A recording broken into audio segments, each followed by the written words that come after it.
আসসালামু আলাইকুম। আজকেও চলে আসলাম আরেকটা রেসিপি নিয়ে। শীত চলে এসেছে, এই শীতে আলুর দমের রেসিপিটাও অসাধারণ লাগে। আর যেহেতু নতুন আলু চলে এসেছে, আলুর দম খাবো না সেটা তো আর হয় না। বাসার সবাই অনেক দিন ধরেই বলছিল আলুর দমে করে দিতে।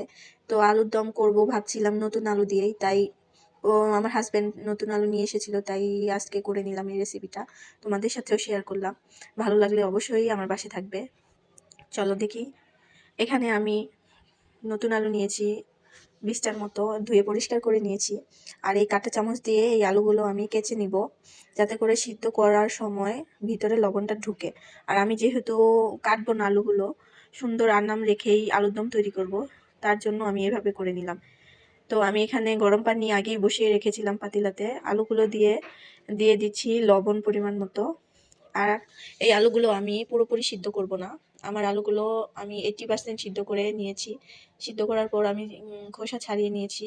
এখানে আমি 20টার মতো আলু নিয়েছি।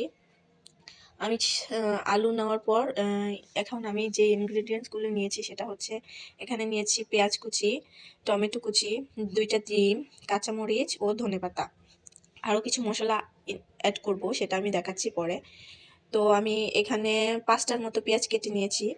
আর ডিম দুটো ফাটিয়ে নিব। এখানে আমি সামান্য লবণ দিয়ে ফাটিয়ে নিচ্ছি ডিমটা। এখানে চুলায় আমি একটা কড়াই বসে ভালো করে গরম করে নিয়েছি তেলটা, যাতে কড়াইয়ের গায়ে কিছু না লেগে যায়। তো আমি এখন পেঁয়াজ দিয়ে দিচ্ছি। পেঁয়াজটা নেড়ে চেড়ে ভেজে নিব কিছুটা সময়। তারপর দিয়ে দিচ্ছি লবণ স্বাদ মতো। তো দিয়ে দিচ্ছি 2টা দারচিনি ও একটা তেজপাতা মাঝখান দিয়ে আমি ছিঁড়ে নিয়েছি। পেঁয়াজটা আমি কিছুটা সময় ভেজে নিয়েছি। এখন দিয়ে দিচ্ছি আদা রসুনের পেস্ট 1 টেবিল চামচের মতো। এই আদা রসুনটাও পেঁয়াজের সাথে নেড়েচেড়ে ভেজে নিব। এখন দিয়ে দিচ্ছি টমেটো কুচি। এখানে আমি 2টা মাঝারি সাইজের টমেটো ছোট ছোট টুকরো করে কেটে নিয়েছি।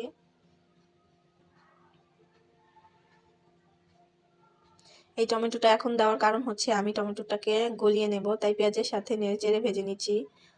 খানিকটা সময় ভেজে নেওয়ার পর অনেকটাই টমেটো গলে গেছে। এখন আমি বাকি মশলাগুলো অ্যাড করব। তার আগে দিয়ে দিচ্ছি সামান্য পানি।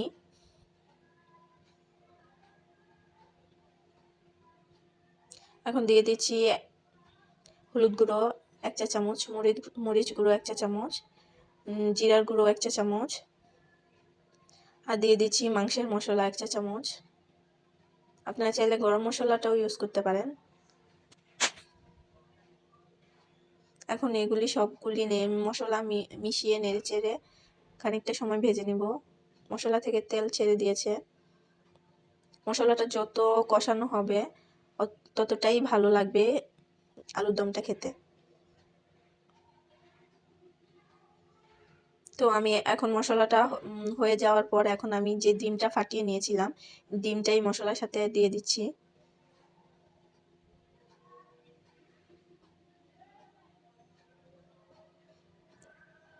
ডিমটা এভাবেই দিতে হবে, কারণ দলা পাকিয়ে গেলে সেটা দেখতে খারাপ লাগবে। তাই ডিমটাকে আমি নেড়ে চেড়ে ফাটিয়ে নিচ্ছি। আমি এভাবেই আলুর দমটা করি। আমার এভাবে খেতে খুব ভালো লাগে। অবশ্যই এভাবে ট্রাই করবে, খুব মজা হয়। এখন এখানে আমি 5টার মতো কাঁচামরিচ দিয়ে দিচ্ছি। মুখটা সামান্য চিড়ে নিয়েছি, কারণ আমি পুরোটা চিড়ে দিইনি। আমার ছেলে খাবে, বেশি ঝাল হলে খেতে পারবে না। যার যার স্বাদ অনুযায়ী মরিচটা অ্যাড করবে। তো আমি এই মশলার সাথে আলুটা দিয়ে দিচ্ছি। দিয়ে দেওয়ার পর আলুটার সাথে মশলাটা খানিকটা সময় নেড়েচেড়ে ভেজে নিব।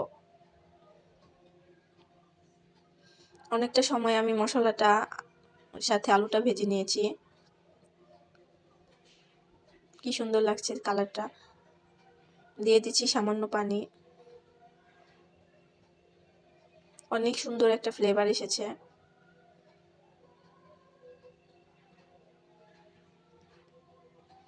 সামান্য পানি অ্যাড করার পর আমি এই মশলাটা নেড়েচেড়ে অনেকটা সময় ভেজে নিয়েছি, কষিয়ে নিয়েছি।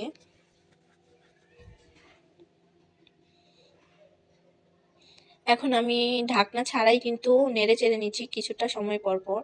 এখন ঢাকনা দিয়ে দিয়েছিলাম, দেখাতে ভুলে গিয়েছিলাম। ঢাকনা দিয়ে আমি 10 মিনিটের মতো আরও রান্না করে নিয়েছি। দেখুন কি সুন্দর কালার চলে এসেছে। আমার রান্নাটা প্রায় শেষ, তাই আমি ধনেপাতা দিয়ে নামিয়ে নেব।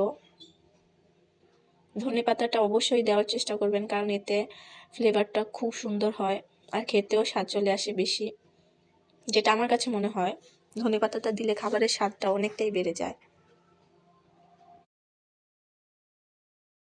আলুর দমের রেসিপিটা তৈরি হয়ে গেছে।